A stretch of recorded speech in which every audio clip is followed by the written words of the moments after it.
যদি আমরা একটু স্টাডি করি, হ্যাঁ, patients comes with 70 years 8 years male patient comes with known case of hypertension and there is a weakness in the right side. After 15 minutes, symptom is improved. It's a common scenario in emergency. The patient ছিল আজকে 15 minute আগে, right সাইডের weakness, একটু slurring space হচ্ছে, most of the ইমার্জেন্সিতে আসবে, আবার বলতেছে যে আমার 15 মিনিট ভালো হয়ে গেছে। সো দিস ইজ যখনই এরকম আসে তখন আমরা সিমটম ইজ রিজলভ। তুমি অল এক্সামিনেশন করলাম, প্ল্যান্টার ইজ নর্মাল, হাতে উইকনেস নাই, তখন আমরা এটা ইউজুয়ালি ইগনোর করি, মনে হয় রুগী এমনি বলছে নাকি এরকমই হয়েছে। So that's the reason this topic is choose for me. তো এখন ওনার blood pressure normal, neurological examination normal, সে ভালো হয়ে গেছে। এখানে আমাদের যে আগে যে ডেফিনেশন আমরা পড়েছি টিআইতে, যেন 24 আওয়ার্সের মধ্যে resolve, now definition now change, it's now minutes to hours, মানে 1 ঘন্টা বেশি থাকে না। দেখো তুমি মোস্ট অফ দ্য পেশেন্ট, সকালে ভালো ছিলাম, স্পেস একটু মুখ বাঁকা হয়ে গেছিল, এখন আবার ঠিক হয়ে গেছে, তুমি এসে পাচ্ছ না। সো আমরা যে ভুলটা করি, ভুলটা কেন করি সেটা আমি পরবর্তী যাবো নেক্সট। তো আমরা জানি TI is a transient episode of neurological dysfunction caused by focal ischaemia without infarction. তুমি তখন এমআরআই করতে পারলাম, সিটি করতে পারলাম, absolutely normal, we are confused. So তখন আমি সিটি করলাম, সিটি করে এক্সক্লুড দ্য হ্যামোরেজ, কিন্তু সিটি কিন্তু ইনফ্রাক্ট করতে পারবে না, ইটস ভেরি ডিফিকাল্ট। সেই জন্য আমরা ওই সময় নিয়ম হচ্ছে এমআরআই করা। এমআরআই করলে ইনফ্রাক্ট যত আর্লি হোক চলে আসবে, ডিডাব্লিউ একটা ইমেজ আছে, সেটা করলে আমরা দূরে ফেলি। তাহলে আমাদের এখানে আজকের উদ্দেশ্য হচ্ছে সিঙ্গেল একটা ভাস্কুলার টিআই হবে। টিআই মানে শুধু ব্রেন, ব্যাপারটা তা না, এখানে রেটিনা একটা ব্যাপার আছে। অনেক সময় চোখে একটু ঝাপসা দেখছিলাম, ডান চোখে আবার ঠিক হয়ে গেছে, এটা ওয়ান কাইন্ডস অফ টিআই। তারপর হচ্ছে আমাদের ধরে নিতে হবে সে রিস্ক অফ স্ট্রোক। কীভাবে রিস্ক অফ স্ট্রোক? আমাদের যখন থান্ডার স্ট্রোক হয় বা একটা জ্বর তৈরি হয়, তখন আগে কিন্তু ম্যাগ হয়, এই ম্যাগটা হচ্ছে টিআই, তারপরে শুরু হবে একটা জ্বর। তো সেই জন্য রিস্ক অফ স্ট্রোক তাহলে কত পার্সেন্ট? মোস্ট অফ দ্য কেসে দেখা যাচ্ছে উইদিন 3 মান্থের মধ্যে সে 30% লোক স্ট্রোক হবে, হবে এরকম একটা স্টাডি আসে। আর তার মধ্যে 10 ডেজের মধ্যে আবার হবে, আর 2 ডেজ ভেরি রিস্কি। সো তুমি রুগী বলা রুগী চলে যাবে, সিটি স্ক্যান করে নিয়ে আসেন, তারপরে দিন দেরি হয়েছে, রুগী তো ভালো হয়ে গেছে, 2 ডেজ পরে উইকনেস নিয়ে আসে মোস্ট অফ দ্যাম। এই জন্য রুগী ছাড়া যাবে না, ভর্তি থাকবে, ইভ্যালুয়েশন করেই আমরা ছাড়বো। তাহলে this is need the promote evaluation. আমরা যে ভুলটা করি, এই ভুলটা যাতে আমি কোনটা ভুল করছি সেখান থেকে শিখছি, এই জন্য তোমাদের শেখাচ্ছি। নেক্সট, তার আগে জানতে হবে টিআই আমি বুঝবো কি করে, এটা ভেরি কমন। তা আমরা তো ব্রেনের যে সার্কুলেশন, এটা ওইটা দেন পয়েন্ট, একদম সহজে আমি যদি বলতে চাই। হ্যাঁ, এটা চাই ওটা 3টা ব্রাঞ্চ তোমরা জানো, right common carotid artery, left internal carotid artery, common carotid থেকে লেফট ইন্টারনাল ক্যারোটি আর্টারি, আর এটা সাবক্লাভিয়ান আর্টারি। তো এখান থেকে যে রাইট ইন্টারনাল ক্যারোটি আর্টারি উঠে যায়, লেফটে উঠে গেল, আর পিছন দিয়ে ভার্টিক্যাল আর্টারি উঠলো, উঠে বেজিল আর্টারি হলো, হইয়া ব্রেনকে সাপ্লাই দিই। তো সাপ্লাই আমরা জানো সার্কুলার লিস্ট তোমরা জানি। মোস্ট অফ দ্য কেসে এই ক্যারোটিড আর্টারি অক্লুশন থাকে মোর দেন 50%। এখান থেকে অক্লুশন মানে কি, অ্যাথেরোস্ক্লেরোটিক প্লেগ থাকে। এই প্লেগ যখনই এম্বোলিজম বলি আমরা, এখান থেকে থ্রম্বাস তৈরি হবে, ব্রেনে চলে যাবে, আর এখানে কার্ডিয়াক থেকে অ্যাম্বুলাই চলে যাবে। This is the main cause of TI. So এই জিনিসটা মাথায় রাখতে হবে, আমাকে এখানে ইকো করতে হবে, এখানে ক্যারোটিড ডুপ্লেক্স করতে হবে, আর কোনো নো অপশন। মোর দেন 50% কেসে কিন্তু ক্যারোটিড, আমরা এই জন্য ক্যারোটিড ডপলার মাস্ট, আমরা ছেড়ে দেবো না। হ্যাঁ, নেক্সট দেন, অলরেডি আমি ডিসকাস করে ফেলছি, কয়টা যান। তাহলে একটা কোশ্চেন আছে, তাহলে আমাদের টিআই কখন বলবো, স্ট্রোক কখন বলবো, ইনফ্যাক্ট কখন বলবো, এটা কোশ্চেন চলে আসে। বিকজ অফ টিআইতে যে ব্লাড ক্লটটা থাকে উইদিন 30 মিনিটস মধ্যে ডিজলভ হয়ে যায়, ছিল সে ডিজলভ হয়ে গেছে, সে ঠিক হয়ে গেছে। আর ইন কেস অফ ইনফ্রাক্ট সে একদম লক হয়ে গেছে, ব্লক। সো এই জন্য এটার মধ্যে তুমি চেঞ্জ পাবা না, সিটি এমআরআই অ্যাবসলিউটলি নর্মাল, আর এখানে তুমি চেঞ্জ পাবো। নেক্সট টাইম তাহলে আমরা এই টিআইতে আমরা এমআরআই করে ফেলি, টিআইতে দেখো অ্যাবসলিউটলি নর্মাল, আর স্ট্রোকে দেখবা এই যে দেখো এটা DW ইমেজ, এখানে আর্লি চলে আসছে স্ট্রোক। তো তোমার একটা রোগী 3 ঘন্টার মধ্যে যদি আসে, তুমি এমআরআই করলাম, একটা এমআরআই একটা MRI, it is not stroke, but symptom ছিল, সে ভালো হয়ে গেছে, বাট এটা সিমটম পারসিস্ট, 3 ঘন্টার মধ্যে আসছে। এরকম যদি এমআরআই পাই, এটাকে আমি থ্রম্বোলাইসিস করবো, এলটি প্লাস দিব, কিন্তু এটাতে কিছু দিতে পারবো না, রোগী কিন্তু সিমটম ছিল। সো এই জন্য এমআরআই মাস্ট, এখানে সিটি স্ক্যানের কোনো অপশন নেই। অনেক রোগী বলি আপনি এমআরআই করেন, না না টাকা বেশি লাগবে, কেন বুঝছো? এমআরআই ইজ মোর ইম্পর্টেন্ট অনেক সময়। নেক্সট, এগুলো কমন জিনিস তোমরা সবাই জানো। আমি যেটা বললাম, হঠাৎ সে ব্লাইন্ড নিয়ে আসতে পারে, উইকনেস নিয়ে আসতে পারে, স্পেস সমস্যা হতে পারে। তবে এখানে একটা আরেকটি সমস্যা, অনেক সময় ভার্টাইগো নিয়ে আসে, সেটা কি টিআই সিমটম? অ্যাটিপিক্যাল, কিছু সময় আমি চোখে ডাবল দেখতেছি, সেটাও কিন্তু একটা টিআই সিমটম। অনেক সময় কোঅর্ডিনেশন, আমি হাতটা ঠিক মতো আমি চালাতে পারছি না, this is the also TI symptom. তো এগুলো অ্যাটিপিক্যাল, কিন্তু এই 3টা ইউজুয়ালি নিয়ে আসে পরেরটা। আর যখন টিআই আসবে, it's very difficult to diagnosis. তোমাকে অনেকগুলো জিনিস এক্সক্লুড করতে হবে, দিস ইজ নট টিআই। হাতে উইকনেস মানে সেটা টিআই ব্যাপারটা তা না, তাহলে আমাকে 5টা জিনিস এক্সক্লুড করতে হবে। একটা হচ্ছে সিজার, অনেক সময় সিজার যে তোমার প্যারাইটাল লোব, টেম্পোরাল লোবে যে সমস্যা, সেবা নিয়ে আসতে হবে। তুমি একটা রোগীর সিজার হইলো, সিজারের 3টা স্টেজ, প্রি ইকটাল, ইকটাল আর পোস্ট ইকটাল। যখন কনভালশন পুরো শেষ হয়ে যায়, তারপর রোগী উইকনেস, বাসায় কনভালশন এসে তোমার কাছে নিয়ে আসে, আসে দেখবা তুমি ডান দিকে উইকনেস, কেন প্লান্টার অ্যাকশন পাচ্ছি, this is also post ictal phase, paralysis নিয়ে আসে।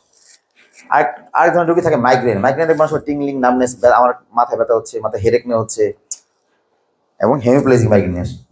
সো তোমাকে এক্সক্লুড করে নিতে হবে এই 2টা জিনিস। আর হচ্ছে সিনকোপ, ইটস কমন কেস, দাঁড়াইছিলাম, ডিজি হচ্ছে, পড়ে যাচ্ছ, পড়ে নিয়ে আসতে পারে। সো এগুলো এক্সক্লুড করতে হবে, বিপি দেখে, পালস দেখে, পোস্টাল হাইপারটেনশন ড্রপ দেখে, দাঁড়া করায় বিপি, বসায় বিপি দেখে, তারপর তুমি পোস্টাল ড্রপ আলাদা করবো। তার আগ পর্যন্ত কিন্তু এই 3টা আলাদা করে নিতে হবে। আর অনেক সময় যেটা আমরা মোস্ট কমন কেস, হাইপোগ্লাইসেমিয়া, তোমরা এই জিনিসটা করো না, করো না, করো না, ইমার্জেন্সি আসলেই ব্লাড সুগার, এই একটা sugar only reversible cause of কমা হাইপোগ্লাইসেমিয়া।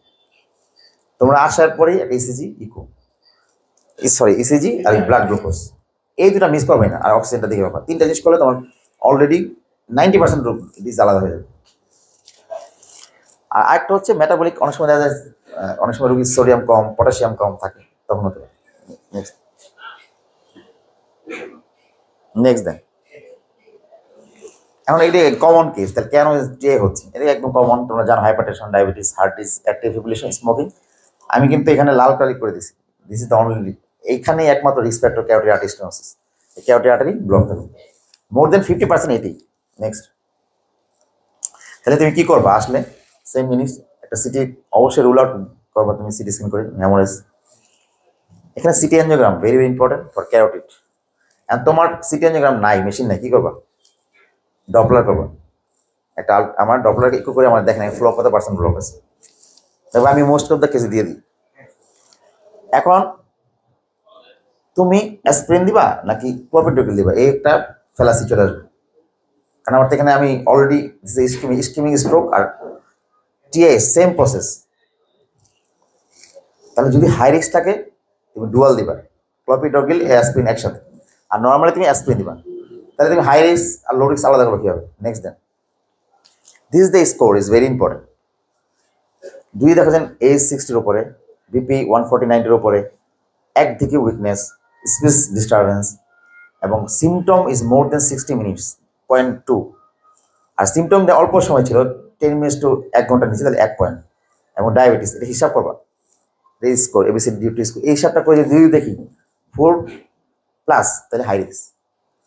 ধরো এখান থেকে 1 পাইছো, এখান থেকে 1 পাইছো, এখানে 2 পাইছো, 4 হয়ে গেছে, এখানে ডাবল দিবা, দিস ইজ ভেরি ইম্পর্টেন্ট। হ্যাঁ, আর আমি প্রেজেন্টেশন দিয়ে দিব মেসেঞ্জারে, সবাই এটা প্রিন্ট করে নিন। নেক্সট, এখন আমি দেশি স্টাডি আমি কেন একটা দিব না 2টা দিব?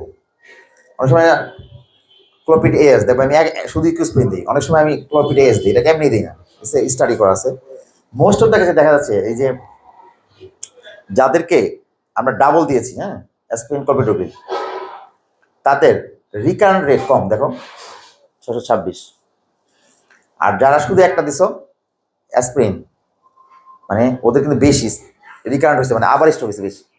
তার মানে ডাবল ইজ গুড, কিন্তু ডাবল একটা অসুবিধা আছে, হ্যামোরেজ কোথায় বেশি দেখছো, মানে শুধু ক্লোপিড এজ দিলে হবে না, ইটস ইম্পর্টেন্ট। সো এই জন্য সাবধান। কিন্তু এখানে আমি এটার অ্যান্সার আছে, তাহলে আমি ডাবল দিব, কয়দিন দিব, এটা আমি পরে অ্যান্সারটা পরে দিচ্ছি। নেক্সট দেন, এখন আমাদের কাজ কি, খুব তাড়াতাড়ি ডায়াগনোস করা, হসপিটাল যাতে কম থাকতে পারে সেটা যে কোনো পেশেন্টের জন্য। 3 নম্বর হচ্ছে কস্ট যাতে কম হয়। এখন আমি মোস্ট অফ দ্য ক্লোপিডা দিই না, কারণ একটা ইকোস্প্রিনের দাম হচ্ছে 1 টাকা, আর ক্লোপিডের দাম হচ্ছে 10 টাকা। 3 মাস পর বা 1 মাস পর বন্ধ করে দেয়, লস কি হলো, আলটিমেটলি ওষুধটা বন্ধ, সে আবার রিকার্ন স্টক নিয়ে আসবে। সো এই জন্য ইকোস্প্রিন দেওয়াই বেটার। নেক্সট, এখন এগুলি অলরেডি বলা হয়ে গেছে, সিটি করবা তুমি, এমআরআই করবা, ইকো মাস্ট, তুমি ভালভুলার হার্ট ডিজিজ অথবা হার্টের কোনো কার্ডিয়াক এম্বোলিজম অথবা থ্রম্বাস অ্যাক্টিভেশন আছে কিনা দেখবা, ইসিজি করে সেম মিনিট দেখবা। আর এগুলো তো জানোই, লিপিড প্রোফাইল, নর্মাল, রিস্ক ফ্যাক্টরগুলো আলাদা করবো। আর এখানে হচ্ছে ডিডি, যেহেতু আমাদের এপিলেপসি একটা ডিডি, সেখানে আমরা ভিডিও টেলিমেট্রি আমরা করি। অনেক সময় রুগী আমরা অনেক সময় বুঝি না এটাকে এপিলেপসি নাকি টিআই, তখন আমরা একটা সিসি ক্যামেরার মতন ভিডিও লাগিয়ে দিই, তো 24 আওয়ার্সের মধ্যে একটা রুমে রাখি, দেখি ওর মধ্যে কোনো তার এপিলেপসি হয়েছে কিনা। This is known as video telemetry. এছাড়া তোমার কার্ডিয়াক মনিটরিং করবা, যাতে একটা ফিব্রিলেশন থাকতে পারে, অ্যারিথমি আছে কিনা, must. Next, so it's stroke or TI তোমাকে আলাদা করতে হবে। নেক্সট, আর রিসপেক্টে যেগুলো আছে লিপিডটা এলডিএল 70 নিচে রাখবো। আরেকটা কথা আসিস না, আমি অ্যান্টিকোয়াগুলেন্ট দিব কিনা, ওয়ারফ্রিন এগুলো দিবা কিনা, যেহেতু অলরেডি সে বারবার থ্রম্বাস আছে। অনলি ফর কার্ডিয়াক যদি থ্রম্বাস থাকে, একটা ফিব্রিলেশন থাকে, তাহলে তুমি দিবা। তাছাড়া কোনো আমরা ওয়ারফ্রিন, রিভারক্স এগুলো দিব না। হাইপারটেনশনটা আমার টার্গেট করা আছে 140 নিচে রাখবা। ডায়াবেটিসটা অবশ্যই হিমোগ্লোবিন A1C টা থাকবে তোমার নিচে, 7 এর নিচে। লাইফস্টাইল মডিফিকেশন তোমরা জানো, স্মোকিং, অ্যালকোহল এগুলো বাদ। হ্যাঁ, নেক্সট, এই পেশেন্টটাই আমরা যখন ফলো আপ করলাম, ট্রিটমেন্টে বাসা ছাড়বো, তাহলে কীভাবে ছাড়বো, একদম সামারি যদি করি, সিটি করবা, সিটি এনজিওগ্রাম করবা, এমআরআই করবা, এক্সরে করবা, ইকো করবা। রোগী যাওয়ার সময় ওদের দেশে অ্যাটোমাস্টিনটা ইউজুয়ালি 40 দেয়, মানে বাংলাদেশি পিপলস আমরা 10 বা 20 দিলে 20 সহ্য করতে পারে না। ওদের দেখা যায় র্যাপডোমায়ালিসিস হয়, সাইড এফেক্ট, অ্যাটোমাস্টিন সাইড এফেক্ট হচ্ছে মাসেল পেন নিয়ে তোমার, এগুলো ব্যথা করে, এগুলো ব্যথা করে, এগুলো ব্যথা করে, কজ দিবা মানে খুঁজে দেখ ব্যাটারি খাচ্ছে। সো আমি 10-20 মধ্যে থাকি, এর মধ্যে যাই না। ওরা 80 দিয়ে দেয়, 40 দিয়ে দেয়। আমি ইন্ডিয়াতে 40 common, it's common India patient দেখো, সব 40 নিয়ে আসো। আর অ্যান্টিহাইপারটেনশন দিবা, ওর স্কোর ছিল 5 এর উপরে, ওদেরকে আমি ডুয়াল অ্যান্টিপ্লেটেট দিয়ে দেবো। তবে নিয়ম হচ্ছে ডুয়াল অ্যান্টিপ্লেটেট ইউজুয়ালি স্টাডিতে দেখা গেছে ক্লোপিডোগ্রিল দেবা 1 মাস, Ecosprin life long. This is important. হ্যাঁ, ক্লোপিডোগ্রিল 1 মাস দেখা গেছে, যারা যদি লাইফ লং আমরা দিয়ে দেখো, এটা লাভ হয় না, এমন টেন্ডেন্সি বাড়ে, এই জন্য 1 মাসে বেশি না। বুঝছেন, আমরা যে ভুলটা করি, সারাক্ষণ ক্লোপিড টেস্ট চলবে, ইটস নট একটা রিকমেন্ডেড করা আছে। নেক্সট দেন, সো এগুলো তো আমরা এখন ক্যারোটিড আর্টারি চিকিৎসা হচ্ছে 2টা। একটা হচ্ছে তুমি ক্যারোটিড এগুলো তো বলে ফেলছি অলরেডি, ক্যারোটিড ইনডাইরেক্টেক্টমি আর স্ট্যান্টিং। নেক্সট দেন, তাহলে আমরা এখানে কি করতে পারি, যেখানে হার্টে যেমন রিং পরাই, এখানে রিং পরাই দিতে পারি, সেম জিনিস, স্টেন লাগাই দিবা। এই ধরো প্লেক, এখান থেকে আমরা এনজিওগ্রামের মাধ্যমে স্টেনটা লাগাই দিব। আর এটা হচ্ছে তোমার এই যে স্টেনটা। হ্যাঁ, আর এটা হচ্ছে ক্যারোটিড ইনডাইরেক্টেক্টমি, হচ্ছে এখানে ভাস্কুলার সার্জন, নিউরো সার্জারি ওরা মিলে এই কাজটা করে। এখান থেকে তোমার ক্যারোটিডটাকে কেটে ফেলে, কেটে প্লেকটাকে সরায়। হ্যাঁ, তারপরে সেলাই করে দেয়। এটা মোর দেন 100% ব্লক হলে এটা করি, আর 70% ব্লক হলে এটা করি। Next, so this is the summary. আজকে যা আছে এর শেষ হয়ে লাস্ট স্লাইড। তাহলে আমি এখান থেকে শিখলাম পাস্ট কয়েকটা জিনিস। একটা হচ্ছে TI is a time based আর টিস্যু বেসড, মানে হচ্ছে it's a less than 1 hour, and tissue based হচ্ছে তোমাকে এমআরআই করে এক্সক্লুড করতে হবে, 1 নম্বর। 2 নম্বর হচ্ছে it's a serious warning for impending ischaemic stroke, তোমাকে বলে দিল সে ইসকেমিক নিয়ে আসতেছে, and risk is high within 48 hours. তুমি বাসায় পাঠিয়ে দিছো, আমি একটু কি হয়েছে এরকম, বাসায় পাঠিয়েছে, স্যার ঢাকা বেরিয়ে গেছিলাম, বলছে তোমার কিছু হয় না, বাসা যাও, ভর্তি করা নেই, ইভ্যালুয়েশন করা নেই। তারপরে দিনে এসে উইকনেস নিয়ে আসে, পেশেন্টটা ছিল টিআই, সো ওই জন্য বলে দিলাম। 3 নম্বর হচ্ছে TI must exclude the mimic condition, যেগুলো বললাম, হাইপোগ্লাইসেমিয়া, এপিলেপসি, তোমাকে আলাদা করতে হবে, টিআই বললেই হবে না শুধু। হ্যাঁ, 4 নম্বর হচ্ছে তোমাকে স্ট্রাকচারাল যে ব্রেন ড্যামেজ ওটা আলাদা করতে হবে তোমার। 5 নম্বর হচ্ছে আর্জেন্ট সিটি এনজিওগ্রাম, যেটা বলতেছিলাম এইটা